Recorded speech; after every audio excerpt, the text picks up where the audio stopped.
Assalamu alaikum wa rahmatullahi wa barakatuh. My name is Ismail Balogun, the final year medical student from Delta State University College of Medicine. I'll be talking about fasting and feasting, maintaining an active life during Ramadan.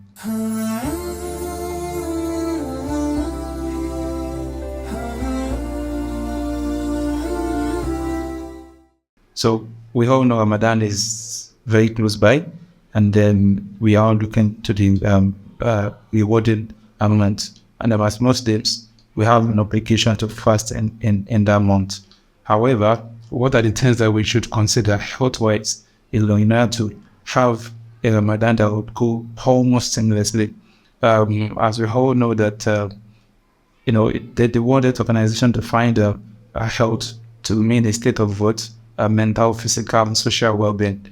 Well, the truth is, even if we would all say we are healthy, considering this definition, because we all have one of these three things that are, in desire. Now, Ramadan is approaching, and as Muslims, it is important that we should fast. We need to consider our health in order to have the best of Ramadan. And what are those things that we should look into? It is important to remind us that Ramadan is here to help us attain piety. And the researchers have also told us, informed us, and let us know that what there are benefits to fasting. And one of the benefits that we have in Ramadan is Ramadan helps us to control our weight.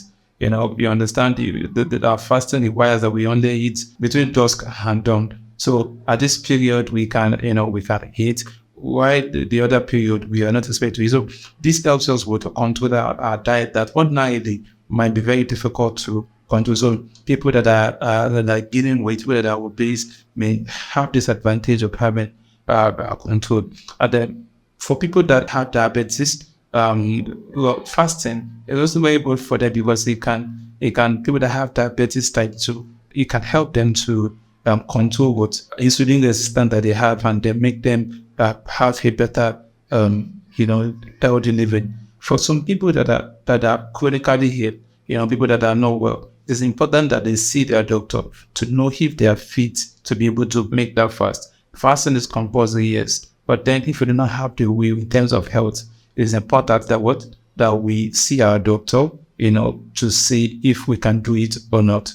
Because some people might require that they take some medications during the day, and then their fasting is impossible. So if that can be adjusted, fine. But if their condition cannot even warrant it, there are other means in which they can use to rectify people that are not fasting, that they can do, feeding the poor and all this, and we can engage in that.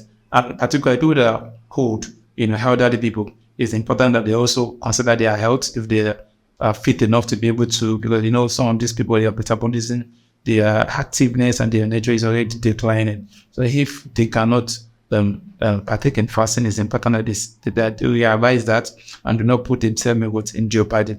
And people that are also young, the young child group that we are trying to encourage in the day, we should not totally enforce them to make the whole don't do dose fasting. You can start little by little, let them start and break by 12, and then you can extend it until they're able to really complete those length of fast. So it's one thing to realize that fasting is not necessarily a time that will now turn up to make it into a feast, right? Where you want to break your fast, and then we feel that you 12 a party, what I mean in the sense that you have all the meals on the big one help. So in that sense is that it requires that we should break our food or our fasting with light meals, and we don't need to eat everything at once because we are fasting, because they can be resultant impact, like you have stomachache, you can start having constipation, diarrhea. So because you are fasted, do not mean that we should eat everything that comes, or we should just rush out our meals.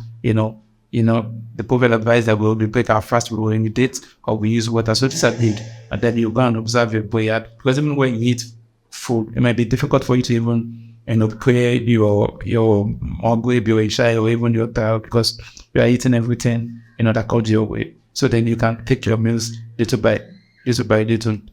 So these are some of the few things that we should take note. And we should also ensure to drink enough water, because as we fast, our body uses up the glucose that we have in our body, and then we start using our other fat stores, and then we might also get dehydrated. So by the time we drink enough water, have something to sustain us till when we break. We should reduce the number of work that we do, in terms of maybe people that we should try and get some rest even while fasting. If you are exercising, you should try and reduce it, because our distance can take a toll on us and our health while we are fasting. So I hope this is beneficial for us, and I wish us the best of Ramadan, and put our smart that our city Thomas. Assalamu alaikum wa rahmatullahi wa barakatuh. Ramadan, Ramadan.